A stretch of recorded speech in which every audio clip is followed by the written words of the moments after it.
Hi again, guys. Surprisingly, it has not been that long since my last video. This one is going to be kind of unscripted and a little probably all over the place, but in the United States, Mother's Day was last weekend, and I wanted to make a video then, but I just kind of couldn't do it. So that's what we're going to talk about today is my mom.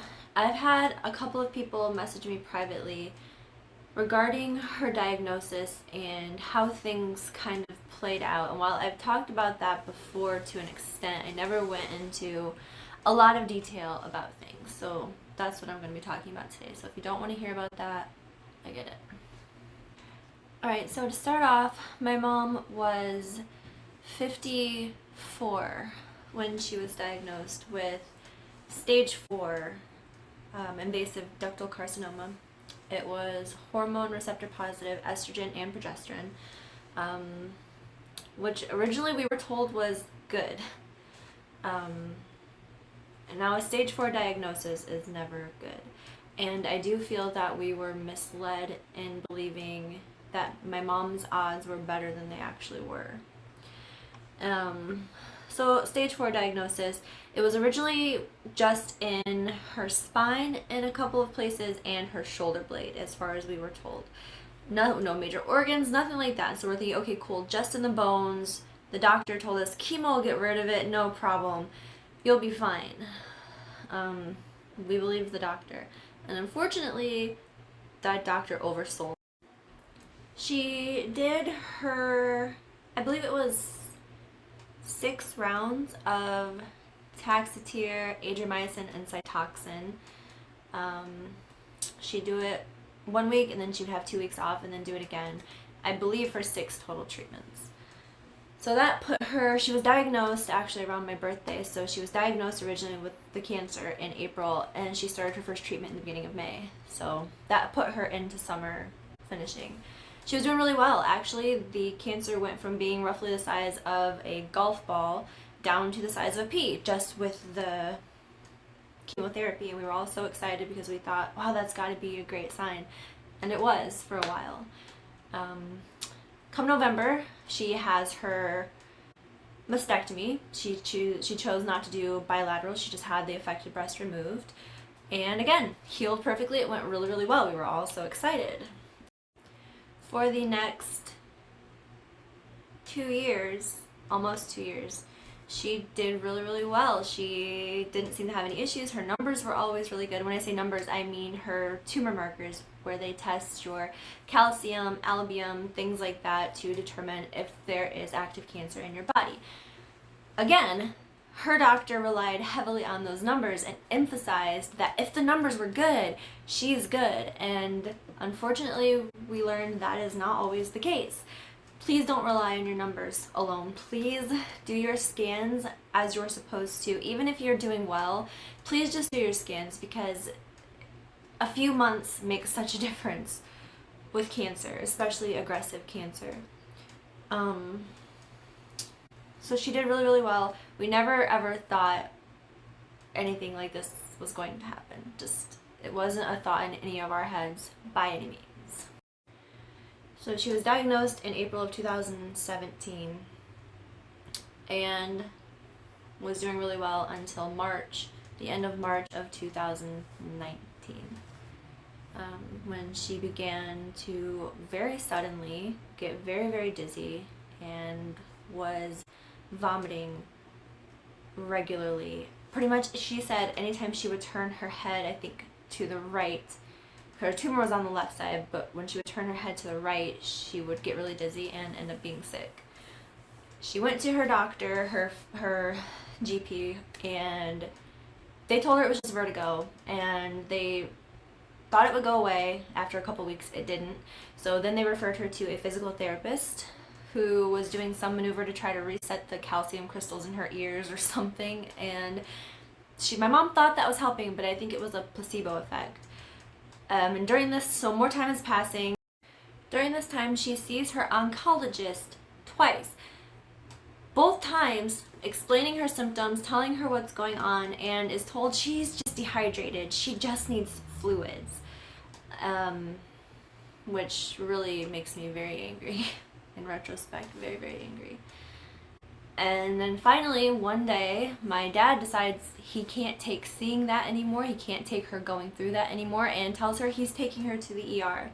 As soon as she arrives, the ER doctor says, you have a history of cancer and you're dizzy. We need to do a CT just to rule out any lesions on the brain. Emergency CT is done, and a 3 by 4 centimeter tumor was found on her left cerebellum, the lower part, close to the brainstem. And it was hell from there. Just pure hell, honestly. So on April 28th, she is diagnosed as having cancer, breast cancer, that has metastasized to her brain. And she's scheduled for a craniotomy, which is where they go into your brain and remove the tumor, on May 3rd. Which is 2 days after my birthday. And she has the surgery. It went really, really well. Supposedly it was perfect. The margins were clean. We were told it couldn't have gone better by her neurosurgeon. And again, we're all really hopeful. She woke up out of her anesthesia and she knew who everybody was. She was so happy. She just recovered so fast, just so fast. It was a roller coaster, it really was, because she seemed so good for about a month and a half. She started radiation not long after the surgery, about a month after.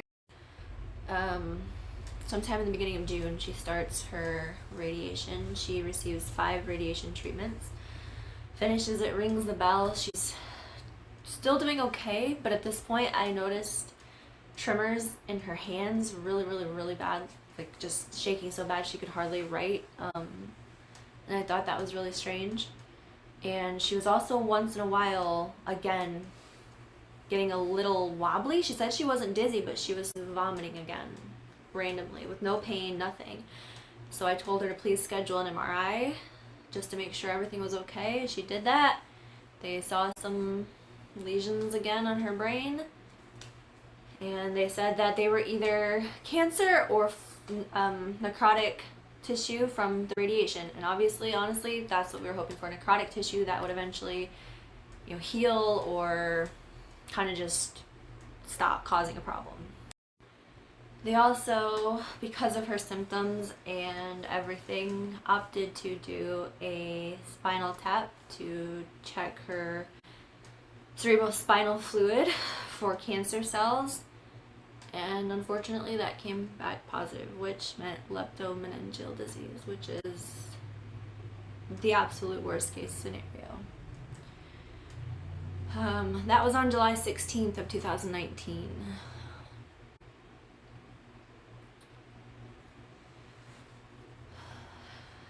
She made it to August 29th.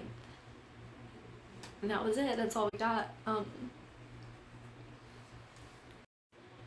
Unfortunately, the decline with leptomeningeal disease tends to be very rapid, the cognitive decline especially, and that was the case with my mom.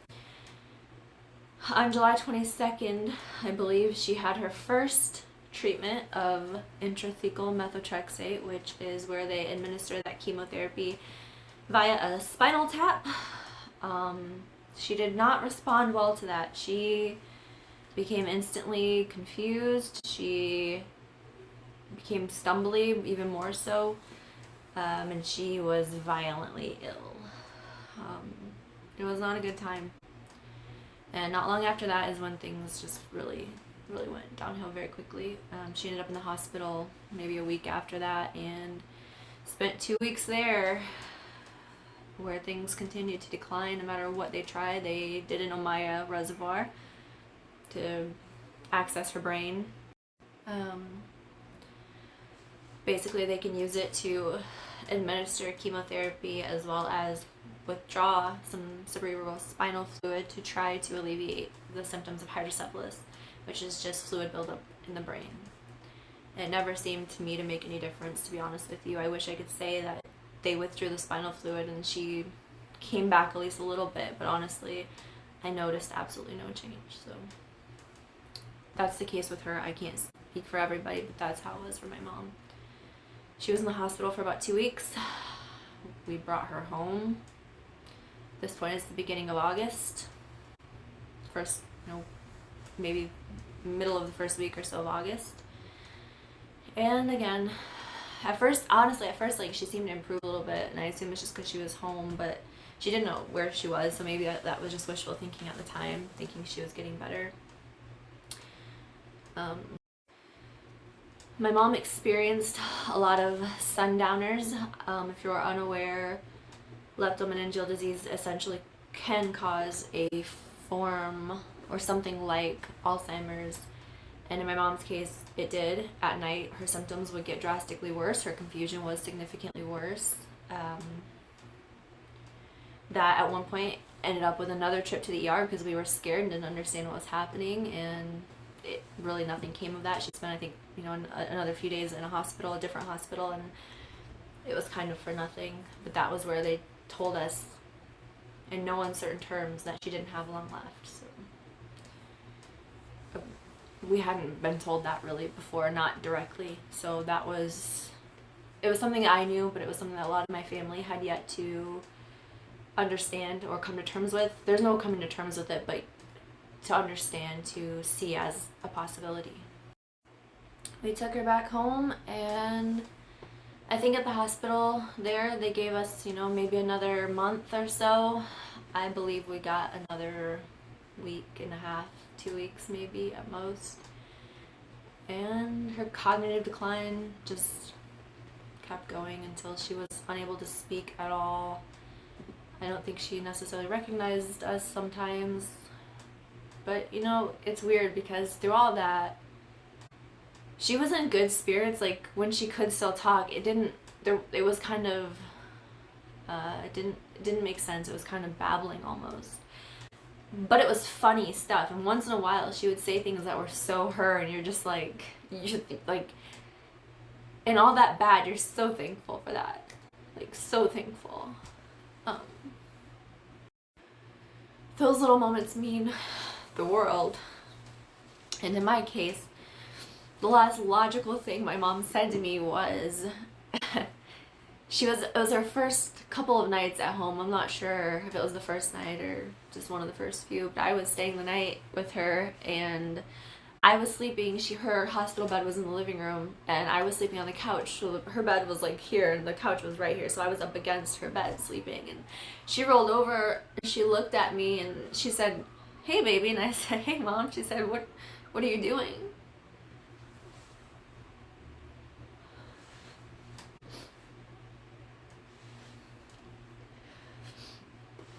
And I told her, "I'm spending the night with you." And she said, "Oh, cool." And I said, "Yeah, I know." She said, "Okay, well, I love you, baby." And I said, "I love you too." And that was it. That was the last logical thing she said to me. And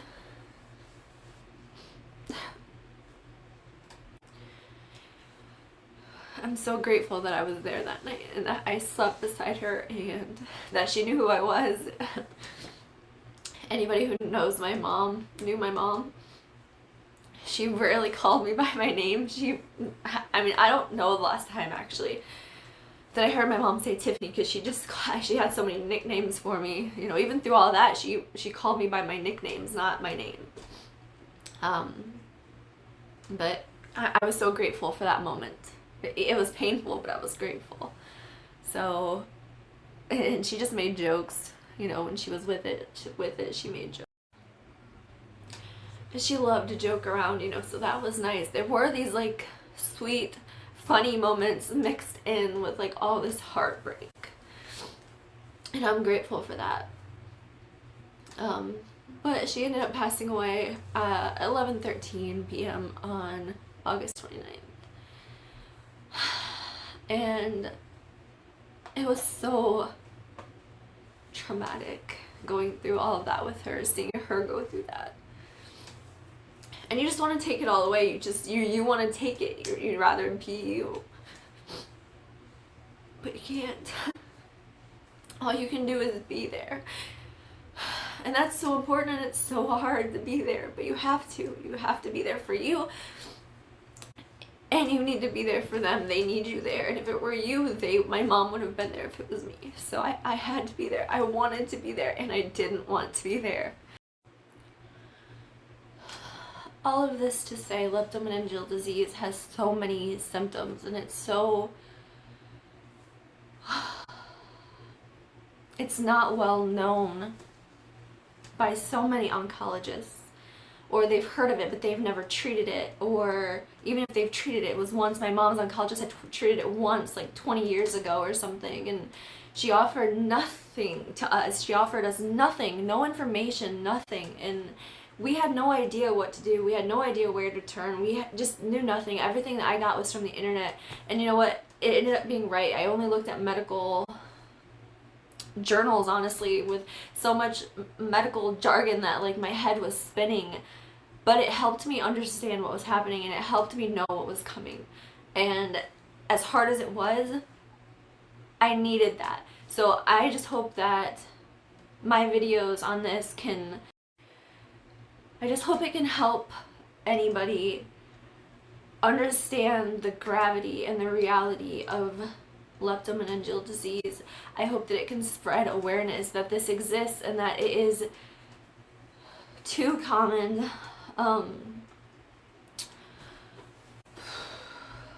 Unfortunately, some women that I followed when my mom was first diagnosed with cancer have also passed from leptomeningeal disease, and so they say it's rare. It's only 8 to 15% of breast cancer patients. Sorry for the sirens, but 8 to 15% is a lot of people. And even one person dying this horrible death is too much, and it needs more research, it needs more funding, it just needs more understanding. If you have a loved one who has any cancer, but specifically breast cancer, melanoma, lung cancer, I believe colorectal cancer, I think leukemia, if they start experiencing dizziness that does not go away, and vomiting and tremors, anything like that, neurological symptoms, please just go get it checked out. Please demand anything. Demand a CT, an MRI, whatever. Demand that they do something. Because every day, every hour counts with things like this. And I pray to God that you find out that it's nothing. But if it is leptomeningeal disease, I just pray. That's it. I just pray, because it's a rough road to walk. And while some people do survive for, you know, a few months or a year or a couple of years, it's not an easy road still. And I pray that your loved one gets that time with you. I pray that they enjoy life for as long as they possibly can. And that's really all I have to say. This is just kind of a more in-depth video about my mom's specific experience compared to the last video I made. If you have any questions, please feel free to ask me in the comments, or if you want to ask me privately, just leave a comment letting me know that you'd like to talk to me privately, and I'll find a way for you to do that. Thank you guys for watching. I'm gonna go. Take care of yourselves. Bye.